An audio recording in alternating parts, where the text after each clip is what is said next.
Property Perspectives. I'm your host, JG Kemp.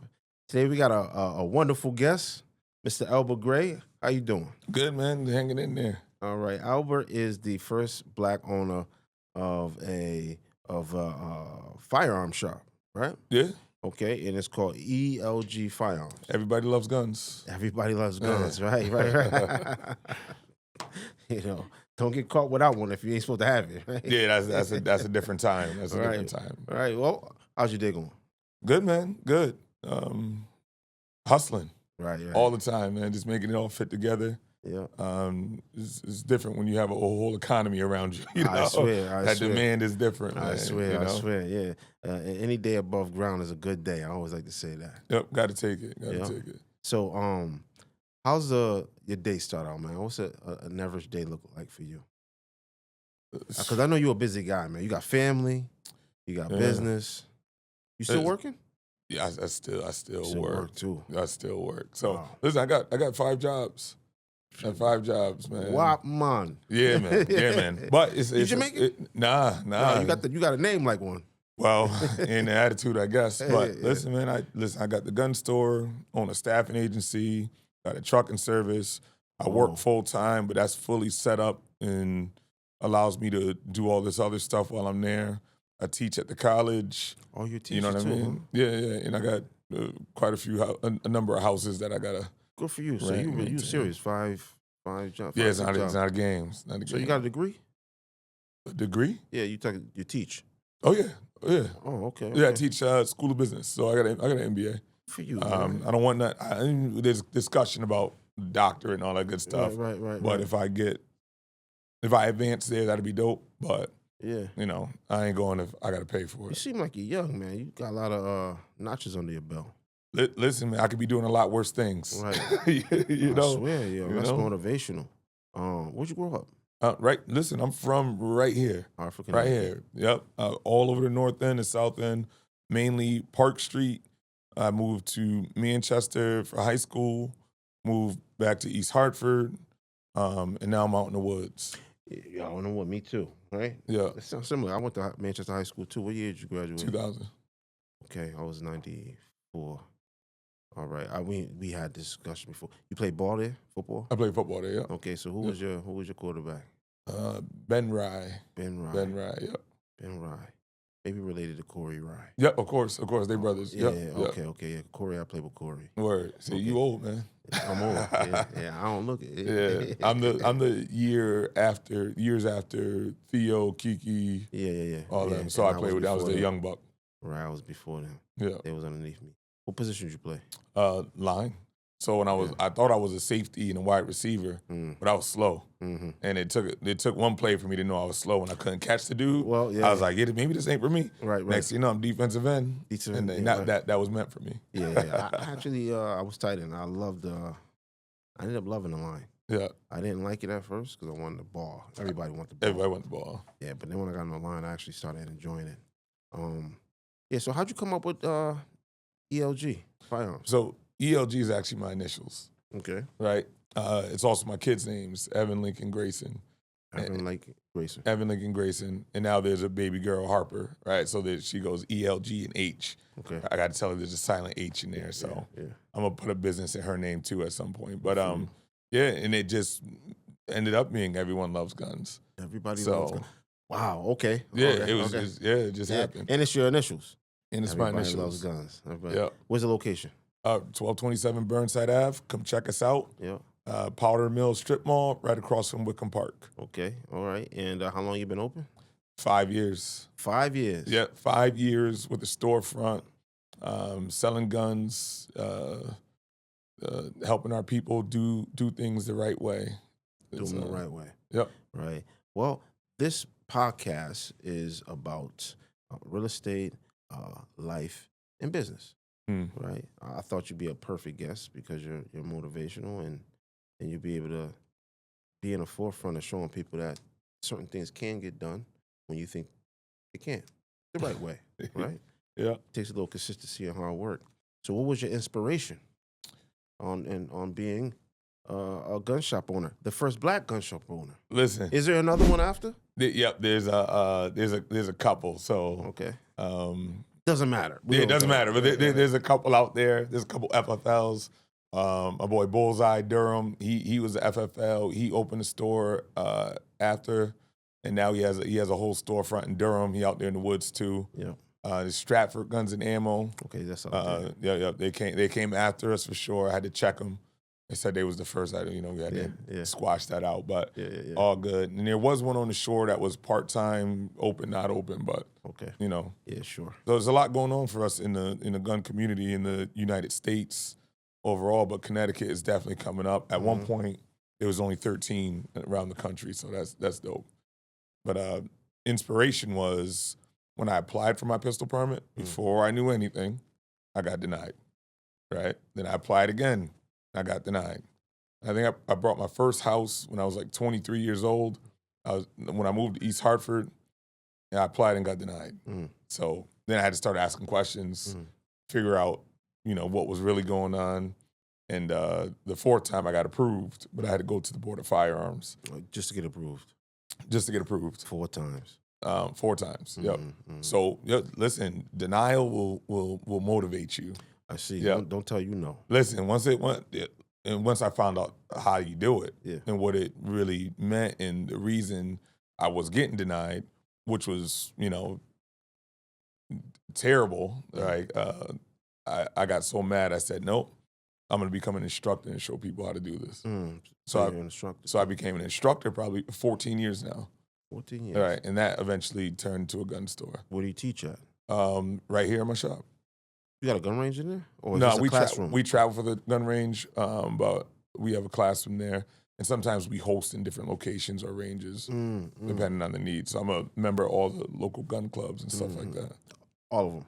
A lot. I got 7 or 8 memberships now. Yeah, I got a buddy that's really into shooting. And he's like, in some places he call it good old boy gun range.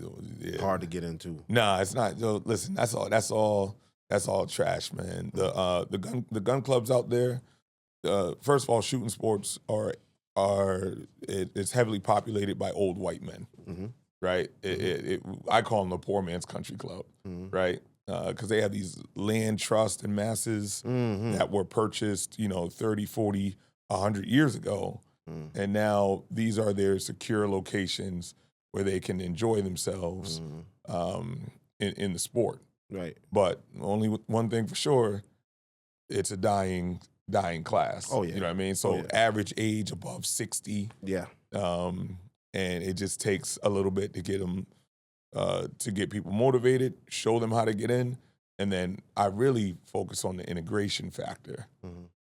So I started out as your token, right? Black person. Oh, he's educated. Oh, he has a gun store. Oh, he's helping. And goddamn, he can shoot, right?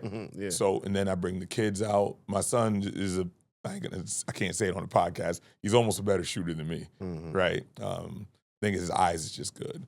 But you start bringing in people. Now I have clubs where I brought in over 100 people. So you really change the way a club looks when you integrate the first 100 black folks. Gotcha. I can imagine. And it's funny because I heard of a gun club up in like East Windsor where they have a bunch of acreage, and they were having like the kids there one year, I think for like trick or treating. No, it was a fishing tournament. Oh, word. They had like their own. That's the real thing. Fishing pond. Yep. On this acreage. Yep. That only they had access to. Yep. Yeah, and then I was like, did they do stuff like that? And I thought about it. I asked my boy, and he's like, yo, that's not the only one.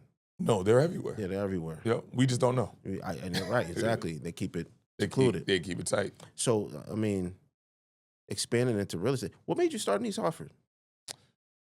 You know what? I get that question all the time, but I started in East Hartford because I didn't want to leave the urban area and have a gun shop, because you can go to, there's one in Portland, right? My boys in Durham. The suburbs be jumping with gun stores. Yeah, absolutely. But I really, my people, my community were a big driver in doing this, and I really do this for us. You know what I'm saying? Like, I need us to learn gun safety. I need us to know the process to get a license. We lose a lot of people to Gun illegal violence. possession 100%. of firearms, not knowing the laws, not knowing, what you can and can't do in illegal use of force or what's considered. So I want to be right here. You know what I'm saying? I commend you. Thinking about buying acreage or? Listen, man, I be looking. I just had 78 acres on deck in Columbia. Yeah. Again, I want to stay close. Right. You go to It's going to be upstate. hard to buy land urban close. Yeah, you're not going to get urban not unless that much. Unless there's a donation or grant. Right. Or there's some wetlands that there's some wetlands included. Yeah. So that's cool. But I'm always looking for that. That'll kind of seal the deal. That'll close the circle. You know what I mean? From the training to the opportunity to buy in a place where you can conversate with the people and be respected and have a good time and enjoy, ask your questions, and then a place to go that's, owned and operated by your people in your community. So you plan on possibly getting an indoor gun range? Yeah, they big cake though. They are. Excuse my French. I don't know. Yeah. They're big money. Yeah. Big money. Big money. We're talking 400,000. Yeah. For a facility. For a small one. And that's building, or you can buy them. And that you can buy armored trucks that sit on the ground. You just make them look real nice, and you can shoot them. Wow, 400,000. Yeah.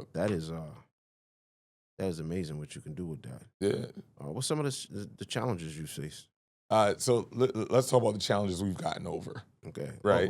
Okay. Okay. That's a better point for me. Is before you couldn't shoot in East Hartford. Oh, you could not. All you had in East Hartford was the East Hartford Sportsman's Club, which I'm a member. Hunting club, come out. We get on those pheasants out there. Oh, you hunt too? Yeah, I'm a deep instructor too. Oh, good for you. So I bring us not only shooting, I bring us out to enjoy it. Once we know what guns are for, and enjoy it, you get pulled into it. Okay. So, we all thought you couldn't shoot in East Hartford. You could only use the shotgun at the little range down there off Main Street, and then the police department, they have an indoor range, but there was nowhere else you could go. Right. So the town has now approved special use special use permit for recreational purposes, depending on the size of the facility. Is there places in East Hartford to go hunt? Yeah, private land. You need to have private land. Who has big private land in East Hartford?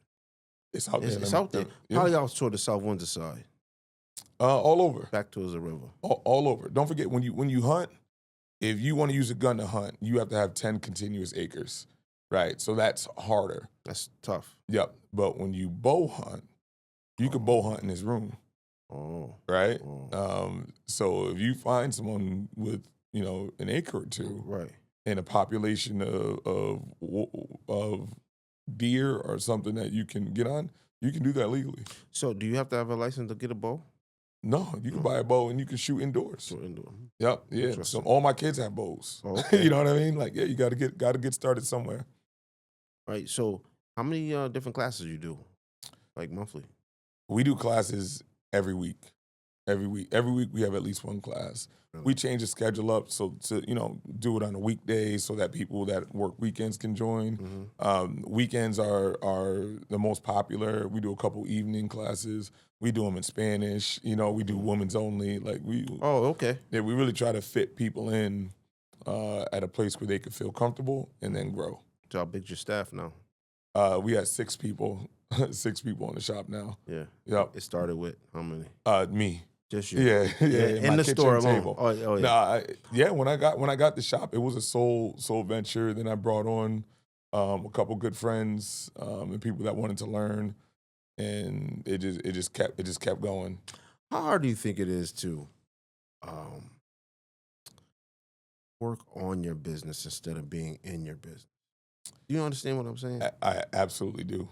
Yeah, that's how I got this. You know what I mean? Yeah, especially doing as much as you do. Yeah, you can't, and it's you can, and it sucks, right? So if you're working 60, 80 hours a week in your business, you're owner operator, right? When you can expand and hire staff, that support you and help grow your business, you can work your way into being an owner. Because I find in all my businesses, my job is to be outside, right? Whether it's networking, making connections, development, consulting, all huge portions of owning a business. And if you're not working on that stuff, you're in the loop. You're in a loop. Yeah. Basically, you have to learn how to delegate properly to the correct people in your circle, right? So that you're able to think about what's next. Like you said, growing your business. Yeah, that's key, right? And then they have to be able to trust you, and you have to be able to trust them. Yes, you got to be able to trust them. That's hard. How do you go about finding your employees? So I've had the benefit of a couple of younger guys in my family, nephews, that needed some help, and I brought them on to show them, because everyone wants to be around guns, right? But again, our young folks need to know and understand gun safety. They need to be around the environment to understand what it really is versus what you see on TV. So bringing some of those guys on was great because they can do a lot of the jobs needed in the shop, right? And in the conversational stuff that people love.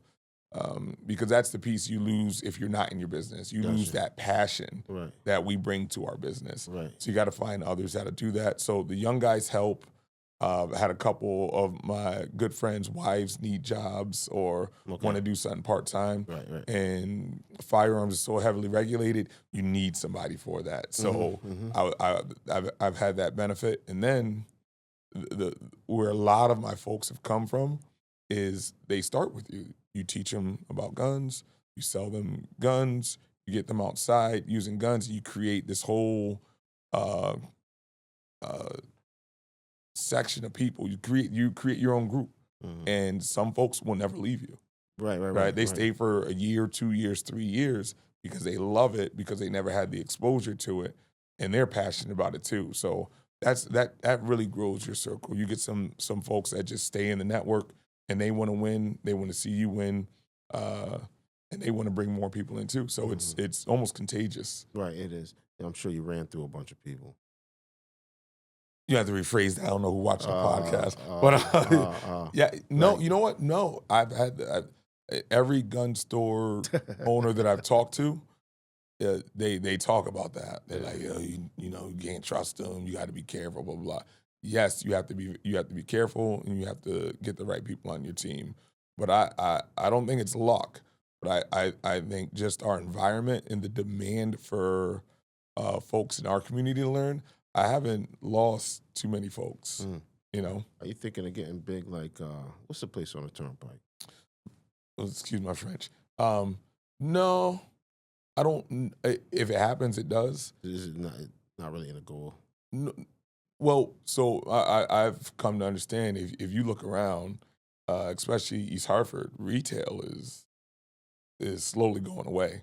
You have the internet sales, and of course, I work in supply chain too, so I've seen it all happen for the last 20 years.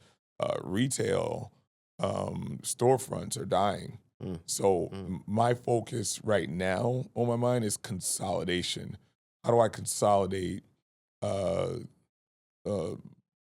my resources together so it benefits me in some type of ownership? So right now I pay a lot of money for leasing space.